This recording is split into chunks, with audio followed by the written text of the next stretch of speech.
തമിഴകത്തെ 50 വർഷത്തെ ദ്രാവിഡ രാഷ്ട്രീയ കോട്ടകൾ തകർത്ത് സി ജോസഫ് വിജയ് അധികാരമേറ്റിട്ട് 50-ാം നാളിലേക്ക്. ജനപ്രിയ സർക്കാരോ അതോ സിനിമാക്കാരുടെ കൂട്ടായ്മയോ? വിജയിന്റെ ഭരണം സൂപ്പർ ഹിറ്റോ ഫ്ലോപ്പോ? ആരംഭിക്കലാമാ? സി ജോസഫ് വിജയനും ഞാൻ. കഴിഞ്ഞ മെയ് 10-ന് ചെന്നൈയിലെ നെഹ്റു സ്റ്റേഡിയത്തിൽ ഈ വാക്കുകൾ മുഴങ്ങുമ്പോൾ തമിഴകം സാക്ഷ്യം വഹിച്ചത് അരനൂറ്റാണ്ടിന്റെ ചരിത്രമാറ്റത്തിനായിരുന്നു. സ്റ്റേഡിയം ഇളകിമറിഞ്ഞു. ആരാധകർ ആനന്ദ കണ്ണീരൊഴുക്കി. സിനിമയിലെ മാസ് എൻട്രികളെ വെല്ലുന്ന രാഷ്ട്രീയ ക്ലൈമാക്സ്.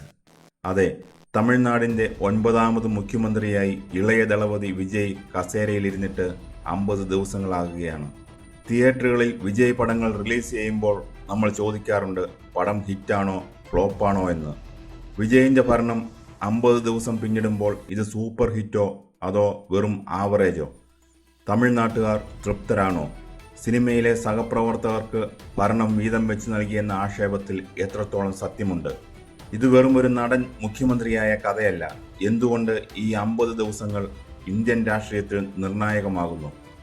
1967 ശേഷം ആദ്യമായാണ് DMKയോ ADMKയോ അല്ലാത്ത ഒരു പാർട്ടി തമിഴ്നാട് ഭരിക്കുന്നത്.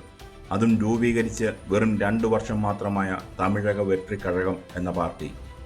കോൺഗ്രസിൻ്റെയും ഇടതുപക്ഷത്തിൻ്റെയും VCKയുടെയും പിന്തുണയോടെയാണ് വിജയ് സർക്കാർ നിലനിൽക്കുന്നത്. തമിഴ് മണ്ണിൽ സിനിമയും രാഷ്ട്രീയവും തമ്മിൽ പണ്ടേ വല്ലാത്തൊരു ബന്ധമുണ്ട്. MGRും കരുണാനിധിയും ജയലളിതയും ഭരിച്ച മണ്ണാണിത്. ആ സിനിമാ പാരമ്പര്യത്തിൻ്റെ തുടർ കണ്ണിയാണ് വിജയ്. അതുകൊണ്ട് തന്നെ വിജയിൻ്റെ പരാജയം സിനിമയിൽ നിന്ന് വരുന്നവർക്ക് രാഷ്ട്രീയത്തിൽ ഇനി നിലനിൽപ്പില്ലെന്ന സന്ദേശമാകും നൽകുക. വിജയിൻ്റെ വിജയമാകട്ടെ ദ്രാവിഡ രാഷ്ട്രീയത്തിൻ്റെ അന്ത്യവും കുറിക്കും.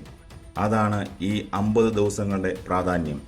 ഭരണത്തിലേക്ക് വന്ന ആദ്യ ദിവസം തന്നെ സിനിമാ സ്ക്രിപ്റ്റിനെ വെല്ലുന്ന 3 പ്രധാന പ്രഖ്യാപനങ്ങളിലാണ് വിജയ് ഒപ്പിട്ടത്. എന്തൊക്കെയായിരുന്നു അവ? ആദ്യത്തേത് 200 യൂണിറ്റ് സൗജന്യ വൈദ്യുതി. സാധാരണക്കാരായ ജനങ്ങളെ കയ്യിലെടുക്കാൻ ഈ ഒരൊറ്റ പ്രഖ്യാപനം കൊണ്ട് വിജയിന് കഴിഞ്ഞു. രണ്ടാമത് പ്രത്യേക വനിതാ സുരക്ഷാ സേന. സ്ത്രീകളുടെ സുരക്ഷയ്ക്കായി കർശന നടപടികൾ. മൂന്നാമത് മയക്കുമരുന്ന് മാഫിയയ്ക്കെതിരെയുള്ള വിട്ടുവീഴ്ചയില്ലാത്ത പോരാട്ടം. ക്ഷേമ പദ്ധതികളിൽ വിജയ് സർക്കാർ മാർക്ക് വാങ്ങിയെങ്കിലും ആദ്യ 50 ദിവസങ്ങളിൽ കടുത്ത വിമർശനങ്ങളും നേരിടുന്നുണ്ട്. ഏറ്റവും വലിയ വിമർശനമുയർന്നത് വിജയിൻ്റെ മന്ത്രിസഭാ രൂപീകരണത്തിലാണ്. ചലച്ചിത്ര മേഖലയിലെ തൻ്റെ അടുത്ത സുഹൃത്തുക്കൾക്കും പ്രമുഖർക്കും ഭരണത്തിൽ വലിയ സ്വാധീനമുണ്ടെന്ന ആരോപണം പ്രതിപക്ഷം ശക്തമാക്കുന്നു. അനുഭവ സമ്പത്തുള്ള രാഷ്ട്രീയക്കാരെ മാറ്റി നിർത്തി സിനിമാ കൺട്രോളർമാരെയും നിർമ്മാതാക്കളെയും ഉപദേശകരാക്കുന്നത് ഭരണപരിചയക്കുറവിന് കാരണമാകുന്നുവെന്നാണ് DMK ഉൾപ്പെടെയുള്ള പ്രതിപക്ഷത്തിൻ്റെ വിമർശനം.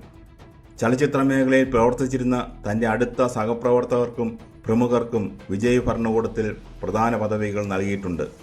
വിജയുടെ മാനേജരും സിനിമകളുടെ പ്രൊഡ്യൂസറുമായി പ്രവർത്തിച്ച ജഗദീഷിനെയാണ് മുഖ്യമന്ത്രിയുടെ പ്രൈവറ്റ് സെക്രട്ടറിയായി നിയമിച്ചിരിക്കുന്നത്. നൻപൻ, ബീസ്റ്റ്, ലിയോ എന്നീ വിജയ് ചിത്രങ്ങളുടെ ഛായാഗ്രാഹകനായ മനോജ് പരമഹംസയെ ചെന്നൈ തരമണിയിലുള്ള MGR ഫിലിം ആൻഡ് ടെലിവിഷൻ ഇൻസ്റ്റിറ്റ്യൂട്ടിൻ്റെ പ്രസിഡന്റായി നിയമിച്ചു. വിജയുടെ അവസാന ചിത്രമായ ജനനായകൻ നിർമ്മിച്ച KVM പ്രൊഡക്ഷൻസിൻ്റെ ഉടമയായ വെങ്കിട്ടനാരായണയെ ഡൽഹിയിലെ തമിഴ്നാട് സർക്കാരിൻ്റെ പ്രത്യേക പ്രതിനിധിയായി നിയമിച്ചത് ഏറെ വിമർശനങ്ങൾക്കിടയാക്കിയിട്ടുണ്ട്.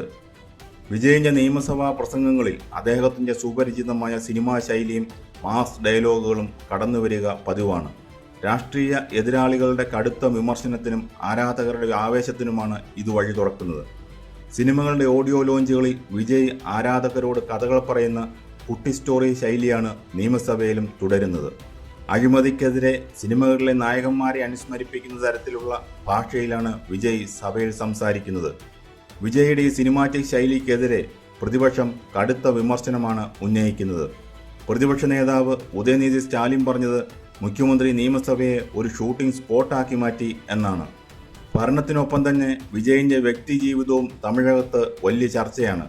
ഭാര്യ സംഗീതയുമായുള്ള നിയമപരമായ വേർപിരിയൽ കേസ് കോടതിയുടെ പരിഗണനയിലാണ്.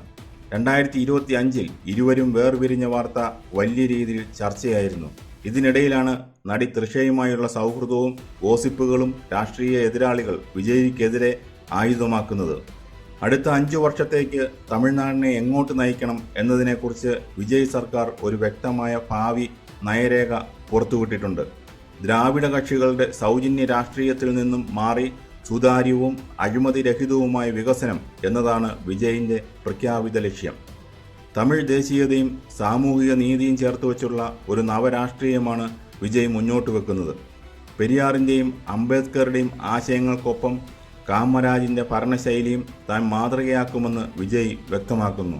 ഇപ്പോൾ 50 ദിവസത്തിലേക്ക് എത്തുമ്പോൾ തമിഴ്നാട്ടുകാർ യഥാർത്ഥത്തിൽ തൃപ്തരാണോ?